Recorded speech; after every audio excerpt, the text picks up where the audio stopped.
Yo, what's good, y'all boys? I was actually supposed to post this video like a couple of days ago, but a young nigga don't like to upload no more. Y'all niggas probably finna start leaving the channel because I don't like to upload, but I'm here now, and yeah, so here's the video I promised of scaling Zach on my community posts, and hope y'all boys enjoy the video. Also, join Cal server, bro.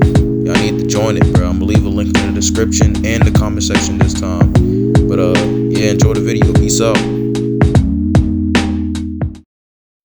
So today we're going to be talking about Zach from the series called Last Stand, and the creator is called Corey Nodes Z, also known as Almighty Warrior Z.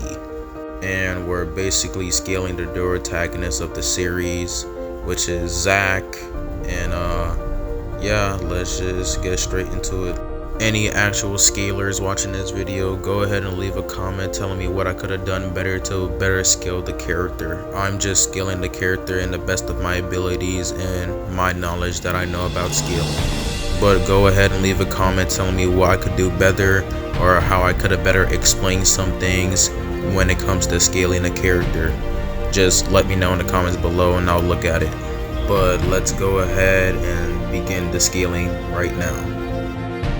So the first thing that we're going to be looking at is Corey fighting this guy named Chilled. I have no idea how to actually say his full name, so I'm just going to call him Chilled for the rest of this video. So Corey was basically fighting this guy named Chilled, and in the beginning he was losing, but he was in base form the entire time, and he was mainly winning majority of the fight, so in the end it didn't really matter. So basically, after defeating Chilled in their fight, he decided to pull the most basic villain move of all time, and he basically attacked the main character's loved one, which was Shoutout, right? Which would later be the catalyst for Corey unlocking Super Saiyan for the first time in the series. And with these reactions alone, we can assume that Corey's presence was felt throughout the entire planet, and as well as he changed the planet's atmosphere. So at bare minimum, I would scale this version of Corey to be at least planetary, maybe logically higher, but since there's no statements, we can only go off based off feats, and from what I've seen and interpreted, he's only planetary. Chilled would then power up into this version of himself. I think this is his transformation or something, and he would basically be overpowering Corey and the rest of their fight until Corey used this state of his power, which is, I'm assuming, his dark energy or night soul energy, I'm assuming, which he used to blast Chilled. This version of Corey was able to take him out completely, and when I mean completely, I mean he actually killed him, but Chilled was off guard and he did power down the base form, so I guess it was just a lucky shot. I don't think this really changes anything for his scaling. I think he would still remain completely at the same level, since it's not implied that he did get stronger with that state, only that he caught Chilled off guard even after he powered down too. Now we're going to be talking about Civ, which is a later villain in the season. I'm not going to elaborate on him much since I'm going to be using him as a way to scale characters and as a uses for statements. So Mervana, I swear I have no idea how to say these bitches' names. She comes over to report to Ziv that Chilled has passed away, and Ziv goes on to state that him and Chilled were equal in power, or at least relatively close to being equal. Taking this statement at hand, we can use this to scale Ziv at around Chilled's level, which would make Ziv around planetary to relatively higher. Future Kai here, and I just wanted to add in a little information based on some new things that I had searched up about scaling. And it's basically not something that's confirmed, but like a little fan thing going around about how strong you need to be to transform into a Super Saiyan. And I saw you need to be at least of a power level of 90,000 to 180,000 possibly.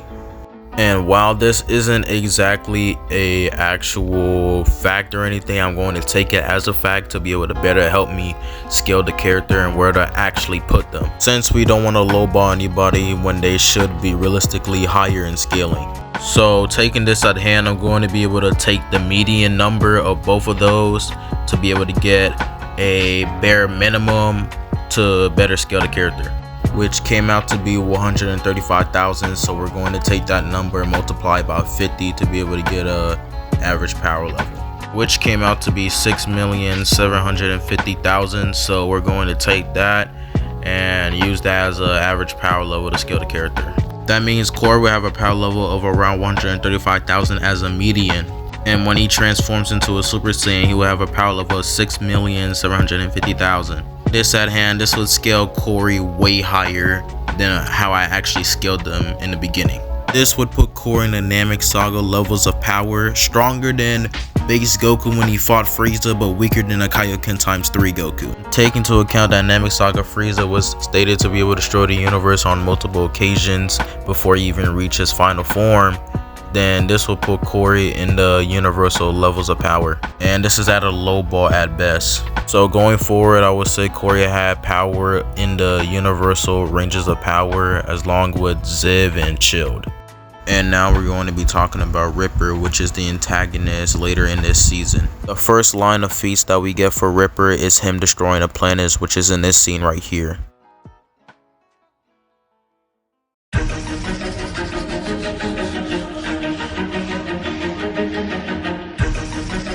So right off the bat, we already got a planetary feat, which even if I was going with the old scaling, Ripper would have already surpassed the old scaling by far.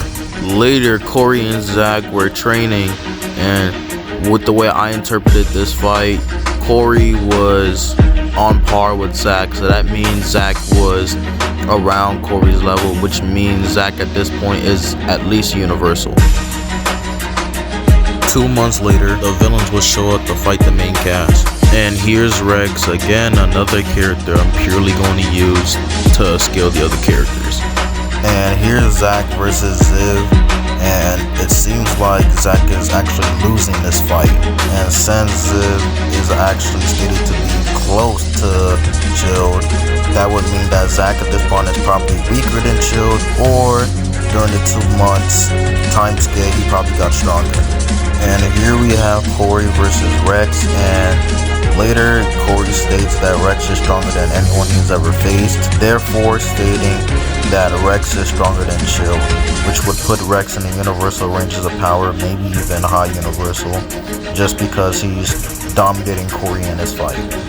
Proving even more, Rex literally is standing over this guy and goes on to say, does he believe he can beat Ripper? Thus proving that Rex is probably in the high universal tiers of power to literally dominate Corey throughout this entirety of the fight, which honestly helps to scale Ripper, since Ripper has been beating everybody else throughout the entirety of their fight, and he said that he didn't even take any damage, which based off that would put Ripper in the high universal tiers of power. Rex then goes on to trigger Corey, making him transform into his Night Soul form, I'm pretty sure. And Corey goes on to basically just dominate Rex the entirety of their fight. That's until Ripper basically joins in the fight and fights Corey alongside with Rex. And even while doing a 2v2, he's still able to keep up. Therefore, this probably puts Corey in the high universal ranges of power, at least in this form. Back to Ziv versus Zack. Ziv goes ahead and says he has a new form and basically transforms into Golden 2 or some fucking Great 2 transformation, I don't know. And at this point, there's nothing Zack can do since his attacks have no effect on Ziv. So Ziv basically go ahead and just dominate Zack for the rest of their fight.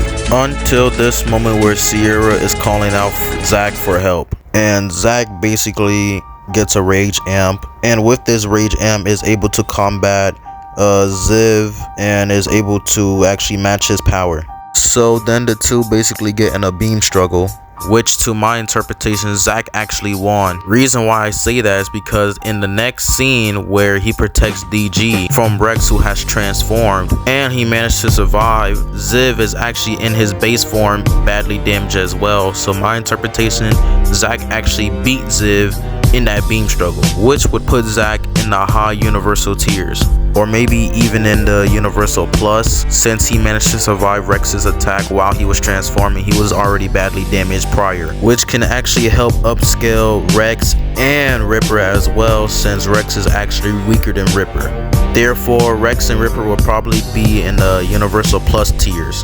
So in his anger, Ripper goes ahead and unleashes his true form, blinded by rage as Marvina and Ziv were betraying him. Ripper, by transforming, was so powerful that he was able to move planets away just by transforming, and shook the entirety of space. And this becomes an even more crazier feat when you realize the Last Stand world building is based on Dragon Ball's world building, which is already busted, which is why characters are able to get so high in power scaling. And no, I'm not just making it up. Corey himself basically admitted that the world building is based off Dragon Balls. So going forward, Ripper is actually beating on Corey in his Night Soul form, which was actually able to match him when he was in base. And I already mentioned that Corey is probably high universal in this state. And I stated that Ripper and Rex are probably universal plus. And with Ripper being stronger than Rex, Ripper will probably be low multiversal to multiversal at this point. And as you can see in this scene, Zack is unable to actually deal any damage to Rex. And since I stated Rex to be universal plus, this means that Zack is probably in a low tier universal plus range, or probably still high universal regardless. Or you can just rule it out to him being badly damaged. Now, I'm not going to talk about the rest of the episode since it's just a season finale, and a limitation gets brought up, and it low-key makes the villains weaker. And it's not like the characters got any stronger, only that the characters got weaker because of a limitation that they have. So I'm just going to move on to season 3, which is actually the opening of the season that I'm using in the background. Would you look at that? Now, there's not much to say about this episode, only that it's been stated that Zack has been seriously training since season 2. Moving forward past that, we're in the underworld, which is a dimension created by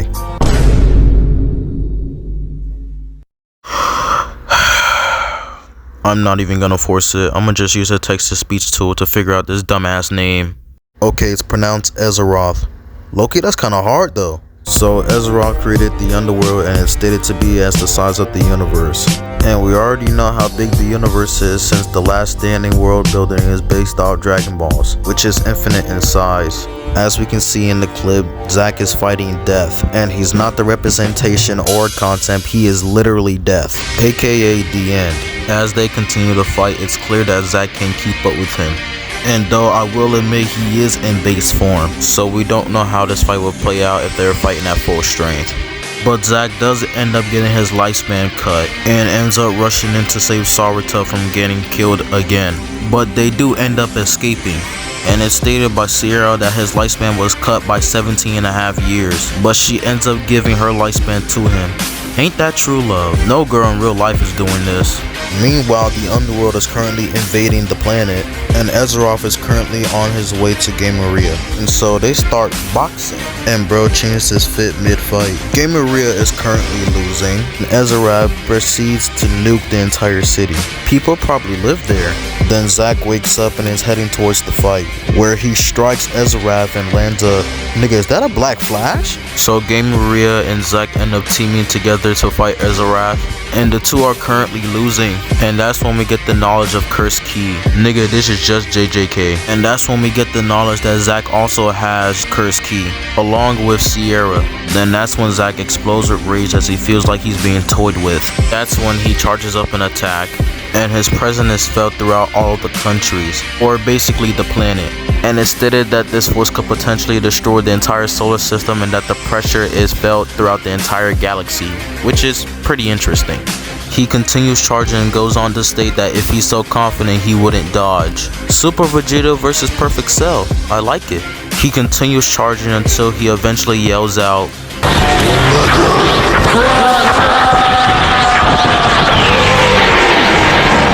the beam shoots towards Azeroth's way, causing an explosion so big it eviscerated the entire terrain and it shot out the planet, destroying Azeroth's right side. But it ended up doing nothing since he can just regenerate because he's been using Curse Key. And in that very moment, death comes knocking on the door. Zack then goes ahead and starts laughing, appreciating the second opportunity to fight death. Then he transforms into Golden 2. Zack would then attack Death, whose name is actually Virgil, unleashing a Zenith clan sacred technique called Jacob's Ladder. See, I knew this was JJK. The power of the Jacob's Ladder will come from an actual star, which is stated by Corey himself, which lands a great amount of damage onto Virgil, putting him in a state like this. From this point on, there are no more feats in line for Zack, so this is going to be me finalizing the skill. With the feats he did onto Ezrath and the feats he did onto Virgil, I'm going to finalize this skill by saying Zack is multiversal plus 2 complex multiversal, and within Dragon Ball, speed and power are relative, so Zack would have infinite to immeasurable speed, at the lowest massively faster than light. And that's going to be it for me scaling Zack from Last Stand. Probably drop a comment and let me know who else should I scale. This is a long ass video though, so I don't know if I'll make it, especially since my Capcut loves to lag, bro. But yeah, that's going to be it. I'ma see y'all boys next time. I go by many names, but you can mainly call me Sunkai, so I'm out.